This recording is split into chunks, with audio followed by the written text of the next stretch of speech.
Le Grand Conseil vaudois a accepté ce mardi à l'unanimité une motion qui demande la mise en place d'une permanence téléphonique destinée à prévenir les phénomènes de radicalisation. Cet outil, qui sera géré par la police cantonale et qui s'inspire de ce qui se fait déjà à Genève et à Bienne, devrait permettre d'offrir une assistance et des conseils aux familles ou aux proches de personnes susceptibles de dériver vers le fanatisme ou de passer à l'action violente. On va en parler avec vous, lieutenant Bruce Grabert, bonsoir.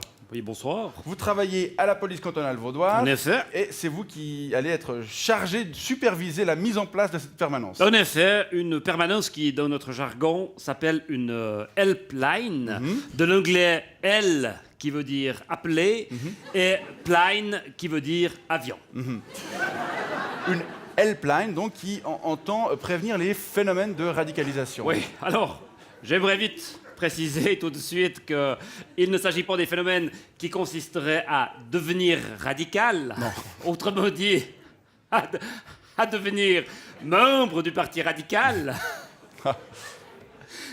parce que ça joue.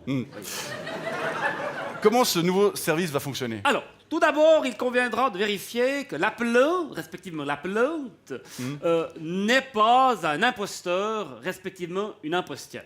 D'accord. Comment vous allez faire?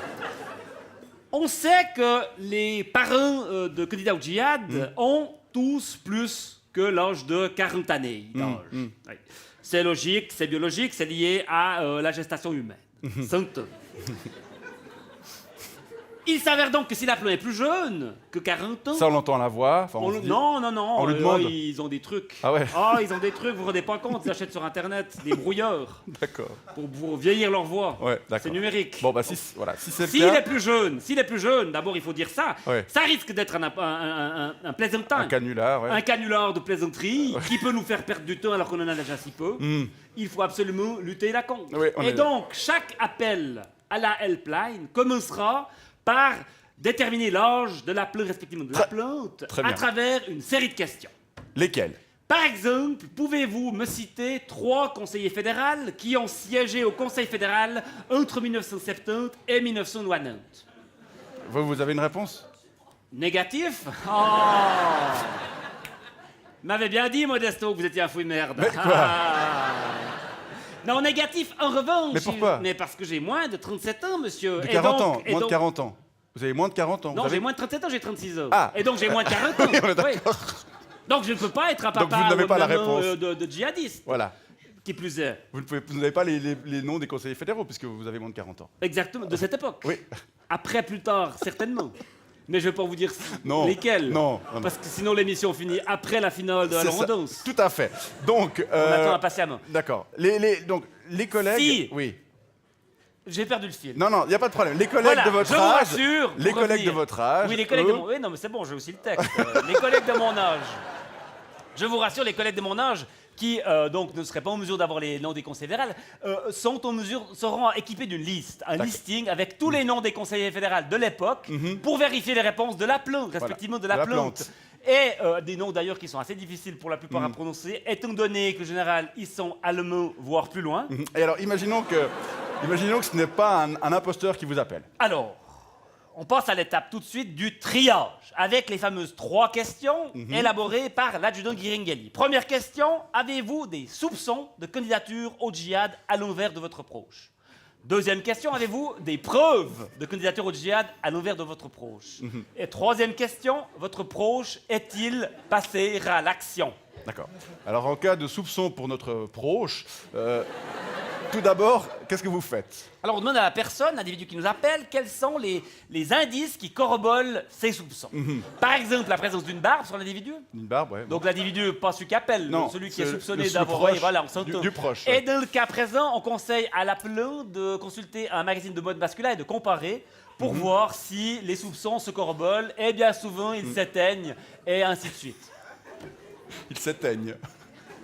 Les soupçons. Ah oui, il s'éteigne. Comme Très une bien. poursuite, c'est du langage pénal, vous Ouais. n'avez pas compris. Non, c'est pas mon domaine. Donc, en cas d'existence de preuves, en revanche. Alors, un cas de preuve, comme la présence par exemple de la chambre du candidat potentiel au djihad de Kalachnikov, mettons une vingtaine, ou bien d'exemplaires du Coran dédicacés, ou bien de drapeaux de l'État islamiste au mur.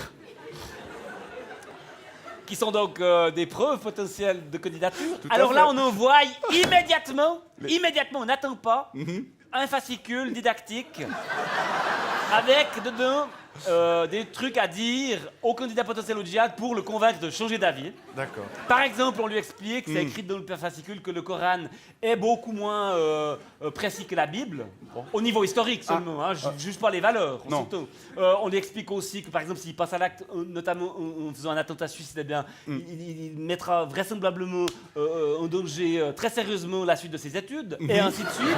Bon, Des d'accord. arguments qui Est-ce- peuvent faire oui, qui changer peuvent d'avis. peut-être le faire changer d'avis le proche.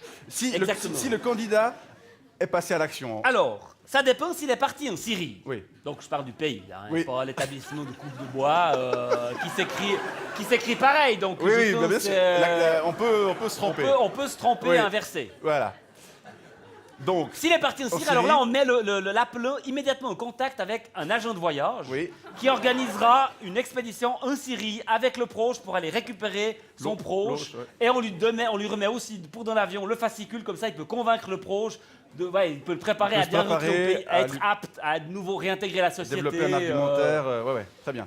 C'est social, je Et trouve. puis si le passage à l'action a eu lieu ici, chez nous. Ah, alors là, si ça a eu lieu chez nous, alors là, on met tout de suite la plante sur pause. Stand-by. Ouais, il y a une petite musique composée par Christophe Auer qui le fait attendre, patienter un moment.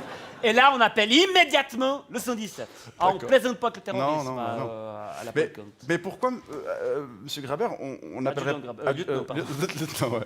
Pourquoi on n'appellerait pas directement le 117? Parce que si vous appelez directement le 117, mais vous bénéficiez pas du tout de tout l'encadrement psychologique et social dont je vous ai décrit Les rouages. jusqu'à maintenant. Non, et franchement, il faut savoir qu'au 117, outre nous soit dit, c'est pas tous des lumières. Bon, je vois ça, lieutenant Bruce Grabert en charge de cette future helpline. Mais j'ai des amis là-bas, hein. Radicalisation. Régis, Merci Charlotte, pour ces sans rancune. explications. Merci beaucoup d'être venu nous voir. Bonne soirée. Bonne soirée.